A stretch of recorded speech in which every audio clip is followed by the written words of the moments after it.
So, gentlemen, NBA free agent frenzy. It's that time of year, the draft is over. You know, players are going into retirement, contracts are up. Who do you believe are the winners of this year's NBA free agent round? I think, obviously, you have to go back to the old man river team out in the West, the San Antonio Spurs. I concur. Definitely. Not only is Manu Ginobili coming back, not only is Tim Duncan coming back, not only do you have the best coach in the National Basketball Association, Greg Popovich, you have not only inked LaMarcus Aldridge, but David West has decided to take his talents to San Antonio as well. So San Antonio is shutting the free agency down right now. Definitely. And they in a very, very tough West, I don't see why you can't have them as the favorite to come out, even over, the Golden State Warriors who won it all last season, obviously, in most recent memory. Absolutely. The Spurs will not die, man. They will not die. They figure out a way to keep those wheels turning. This is now LaMarcus Aldridge. He's going to take over as, Tim Duncan is kind of going away. But he's there for one more year. Who knows? They might win a title with that team, with David West. But maybe. As you look at the future with Kawhi Leonard and LaMarcus Aldridge kind of set in stone for that team, the Spurs are going to be in it for a long time now. You know where the Spurs win in comparison to other teams is they haven't top-heavied their salaries.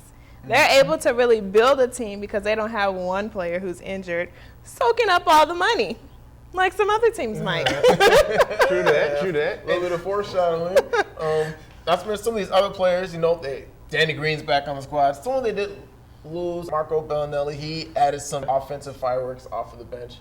But, hey, you talk about when a good team and they've got a great culture of winning, David West, he took a discount to go over there. Huge discount. Just like, the Patriots, everyone's taking all these cuts to go out to New England and try to get a ring before their career is over. Everybody's chasing rings nowadays. I mean, It's the move. you got to commend Tim Duncan as well. I mean, he's taking pay cuts every year to let people, come on his team and just kind of build that camaraderie, get back to the title chase. But, man, Popovich, you just got to commend them. Just got to commend them.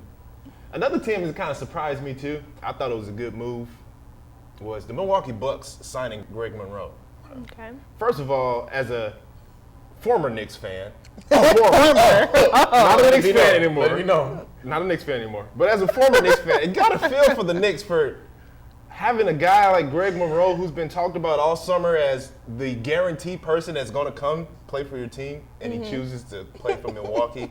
Granted, Milwaukee is a good team. They got a nice young nucleus, a good team that's kind of building with Jason Kidd. They got a tall team. Everybody's 6'7" and above. I mean, that's a good fit for him. But you think about the big market teams like New York and Los Angeles, what's going on, man? They can't get nobody. You beat me to it. So, who did the worst in a free agent frenzy?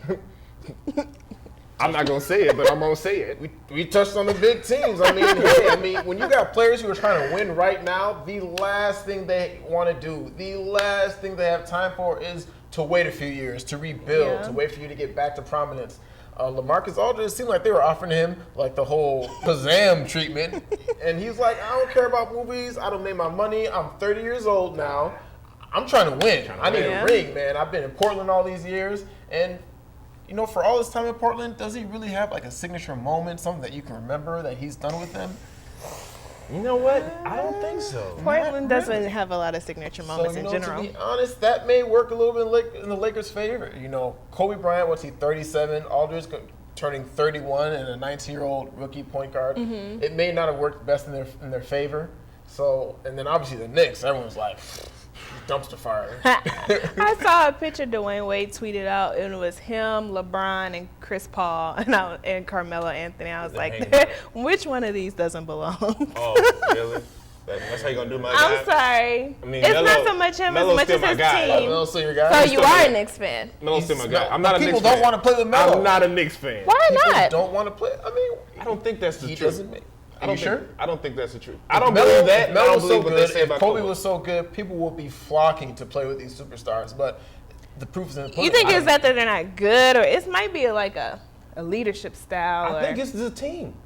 I mean, you look at the front office. The front office is not intact. Nobody really believes in Phil Jackson yet because he hasn't proved anything as a GM. You know, Mitch Kupchak, everybody just really don't like him. But then the team that's kind of built around him, oh my goodness, you got all these nobodies around one somebody. You know? I'm happy you said nobody. Oh my goodness. Can we go back to the Lakers? This is like, I don't know what's happening.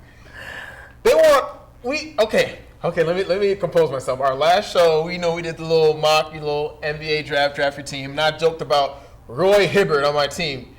They're going to get Roy Hibbert. They are trading to get Roy Hibbert and also are currently talking to Carlos Shoe Polish on the head Boozer. Really? That's your plan? The only thing that the Lakers are doing that excites me is it because they're paying Kobe so much? That's part of it. Top heavy. They don't have money to build their team. Yeah, the big market is not the big market anymore. Small market is kind of taking over. Cinderella stories are happening all around the NBA. D'Angelo Russell can bring to that team down the line, but for right now, I mean, it's pretty much going to be a season of Kobe's farewell tour and not much to play for. I mean, good you luck. You think he's really going to farewell it? I don't know. I kind of thought Dwayne Wade was going to, and he signed again. Wade staying in Quick Wade question. County. What do you think about DeAndre Jordan leaving the Clippers and going to the Mavs, though?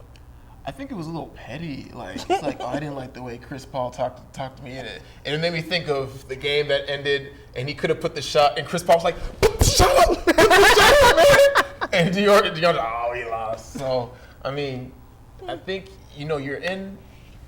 They had a good run, the long run. I mean, suck it up and play, man. It's about winning, yo. To some people. What do you think? To some people, exactly.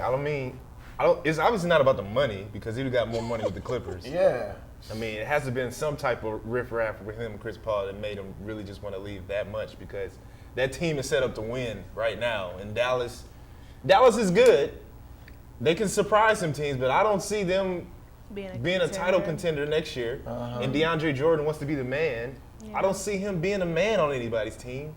I mean, Chris Paul made him a superstar pretty much. Literally made him superstar. Like, I think DeAndre Jordan is what he is, who he is because of Chris Paul. Lob City, all that, the flash, the dunks and all that. So we'll see if he can do it on his own. Yeah.